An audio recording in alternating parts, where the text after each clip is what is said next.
Thanks for watching ERi-TV, dear viewers. Welcome to this week's open mic with my guest for this evening, Miss Marielle Sander. She is the UNFPA representative to Eritrea, and we will be talking about her personal experiences in the country and about her role, as well as the global 16 days of activism against gender-based violence against women. Yeah. So it's a campaign, but before that, like I said, we will be talking about that and more if we can. Let's just talk about you. Let's start with you and what your role is here in this country and what the UNFPA does, literally. Well, thank you very much for this opportunity. I am the representative for UNFPA, and I've been here now for about 4 or 5 months, but originally I'm actually from Sweden. And I've been working with UNFPA now for about 5 years in different countries. My last posting was in Haiti, and I'm very happy to be in Eritrea. It's such an interesting experience for me to be in a country that is so, strong and resilient. But let me just give you a little bit of background about what UNFPA does globally, and then I'll tell you a little bit more about our role here in Eritrea. So globally, the UN Population Fund works on sexual and reproductive health and rights for women, adolescents, girls, men. We also work very closely with empowering young people because we believe that they are future leaders and they need to be given opportunities to practice these leadership skills. And also we work on gender-based violence, fighting violence against women in all forms, including female genital mutilation and underage marriage. And then we also work, because we are a population agency, we work on population data, censuses and things like this. But and here in Eritrea, our focus is very much a partnership with the government to address lowering the maternal mortality rate. So it's very much around sexual and reproductive health for women and girls. Okay, Ms. Marielle, thank you for that. Let's continue now, because since you're working toward in the country, it's been what, 4 months now, 5 months almost. Okay, so I just want you to know. I want to know about the impressions you have about the country, what surprised you the most, and what you think the people outside Eritrea need to know about the country. Okay, well, for me, this is like the best kept secret, I didn't really know what to expect when I came here because there's very little information about Eritrea outside. I was Googling the web, trying to get more information. Of course, I knew about our programs, but, coming here is a totally different experience. I mean, the words that spring to mind when I think about the Eritrean people, it's integrity, it's dignity, and also, of course, resilience, right? I mean, these people, you people, you've accomplished so much with so little, with no outside support. And I'm very surprised that, this message isn't communicated more widely. Yes, there are challenges. Yes, there are issues, but look at what you've achieved, right? So it's one of, the very few countries that were able to achieve the MDG goal, the Millennium Development Goal, of reducing maternal mortality by 45%, with almost nothing. I mean, you can only do that if you have, if you really put your focus into getting things done. And I've been together with the Minister of Health, touring some parts of the country and seeing the hospitals. They're clean. There's no rubbish on the streets. I feel, respect. That's what I have to say. I mean, and then, if you look at it from a personal perspective too, I've lived in many, many countries. This is my 15th country, right? And in many countries that are still in a developing context, it's very rare for me to be able to feel safe at a personal level, to walk down the street. And then in terms of relationships, it's a welcoming country. And but my biggest surprise, apart from no public internet really. That was a little bit of a shock because I use this to communicate with my family. But you know, after 4 or 5 months, I'm thinking there's also a degree of freedom with this because you invest in personal relationships. Yeah, so I feel also my role a little bit as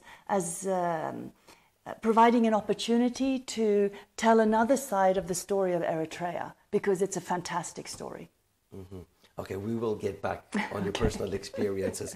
Here, I want to continue with our talk for this evening, the Global 16 Days of Activism Against Gender-Based Violence campaign that will kick off from 25th of November. 25th. Okay, so and this, what makes it so important is the fact that it's coinciding with it's going in par with the 40th anniversary of the National Union of Eritrean Women. So this is what I want to tell me right now. Okay, first of all, we're really happy and proud to be able to support the National Union of Eritrean Women. 40 years, women have been part of the development of this country. As part of my research, I've been reading a lot of books, of course, about the liberation, the struggle, and the role of women. 30% were part of the fighting on the front.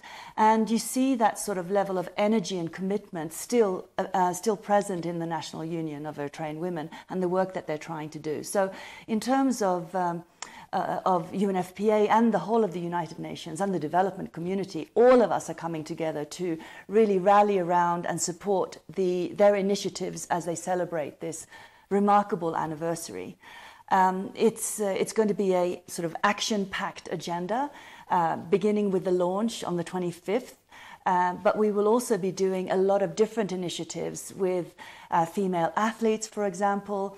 We'll be talking to, we'll be having workshops with media to talk about what is gender equality? Why do we still have to talk about, being active in the fight against violence against women? And so it provides us with a platform for this sort of dialogue over these 16 days. And the reason why it is important is because we need women and girls to be on an equal footing with men and boys. Research tells us globally that when women and girls are given the same opportunities and they are not put in a situation where they are sexually harassed or intimidated or beaten or repressed in any way, then they can contribute to the development of this country. And I feel very much that Eritrea has understood this, definitely since the beginning of the struggle. And but the struggle isn't over for women. We have to keep this dialogue going to make sure that everyone is on the same footing.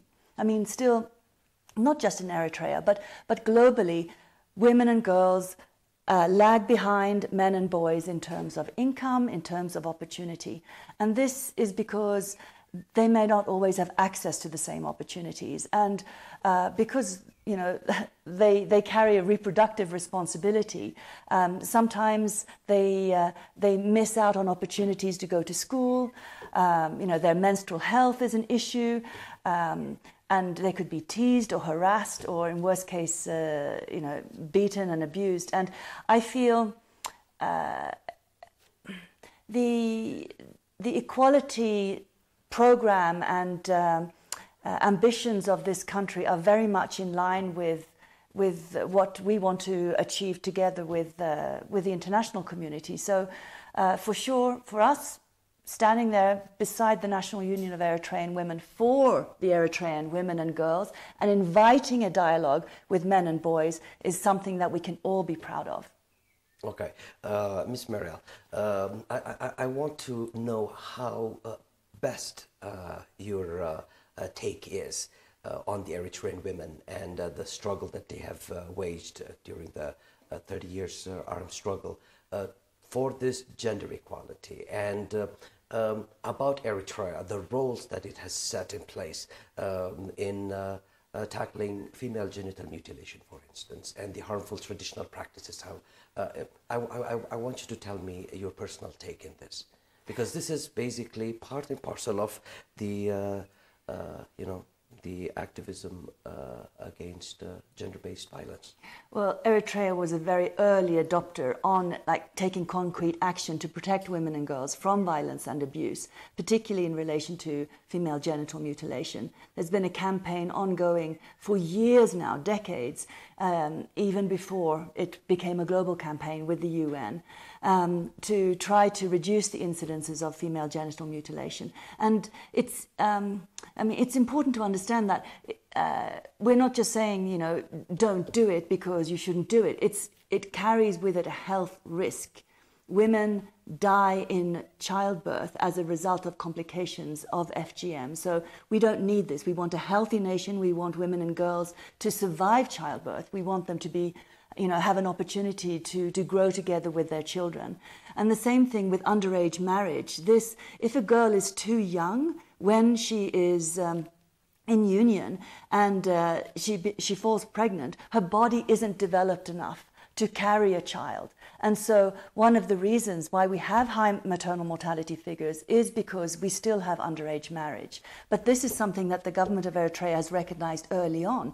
I mean, early in the 2000s, I think since 2007, there has been a law banning female genital mutilation, banning underage marriage, and I know that the religious leaders as well are also trying to pass this message on. It takes time to filter down across the community, but this is something that is achievable in Eritrea, and I know the current ambition for the government is to end FGM, female genital mutilation, by 2022. So this is an ambitious program, but I think it's achievable. Given what I've seen when it comes to a focused effort, it is possible. But of course, we need the help of the public in order to be able to achieve this.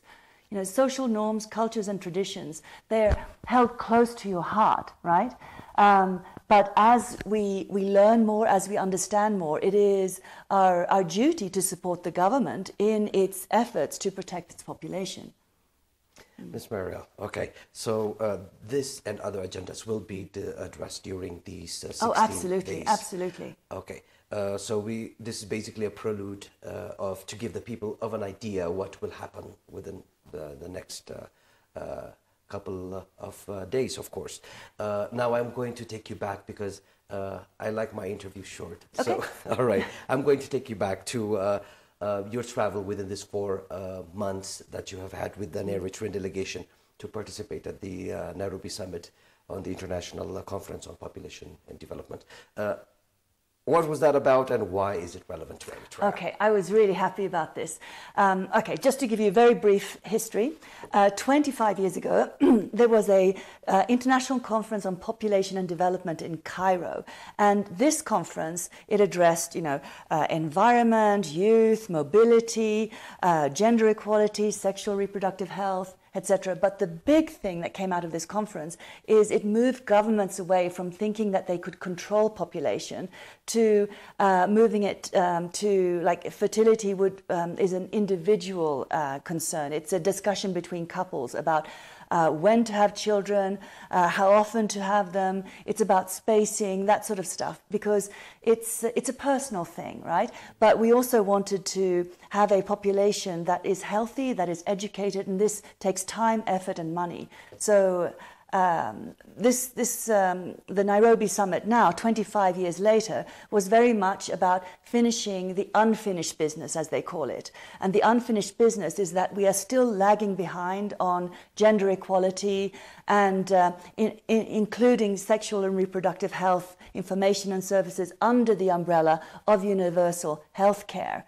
And the reason I was so proud to be part of the delegation from Eritrea is because Eritrea has had a long-standing policy on universal health care, right? Most healthcare is free, education is free from primary and elementary school, and these are great achievements that I felt very much should be shared with the world. And it goes back to what I was saying earlier. The world doesn't know what Eritrea has been able to achieve with very little. So for me, the fact that Eritrea was invited to participate and stood there in front of 9,000 people from 170 different countries and committed again to the idea of ending female genital mutilation, ending the gender-based violence against women and girls, and also bringing home the idea of universal health coverage to include sexual and reproductive health, and providing information to adolescents and youth about their, reproductive health. These are really important commitments that I feel Eritrea can share with the rest of the world and their neighbors. It's a great story, and I had a lot of sort of positive reactions from people saying, like, I wish Eritrea would be present at more events like this, because I think that they've been able to accomplish so much with so little and with such passion. One final question, Ms. Marielle. On a personal note, I mean, you being the representative of the UNFPA, how do you think you can best contribute to the development in Eritrea? Well, for us at UNFPA, we feel very much that this is a partnership. It's a partnership with our sister agencies in the United Nations and the international development community, but most of all, of course, we are here at the invitation of the government. So we work with the government under a strategic cooperation framework, which is very much aligned with the President's priorities. And for UNFPA, it's around the health pillar. And it's what I was saying before about access to information and services about reproductive health. We work very closely with the Ministry of Health. But if we are to achieve the goals that the country has set for itself to achieve the Sustainable Development Goal of reducing maternal mortality to less than 70 per 100,000, we need to go more broadly. We need to bring our programs around reproductive health to where the people are. And that will entail a larger partnership. So I'm really happy that we've had opportunities in the past to work with the national unions, with the ministries, and I'm hoping that we can continue this going forward, because certainly I'm right there behind you. I think we can achieve a lot together, and I'm very proud to be here. All right, Ms. Marielle, thank you so much for your time. Dear viewers, that was Ms. Marielle Sander, UNFPA representative to Eritrea. And as we all look forward for the global 16 days of activism against gender-based violence campaign, we would like to wish our viewers good night.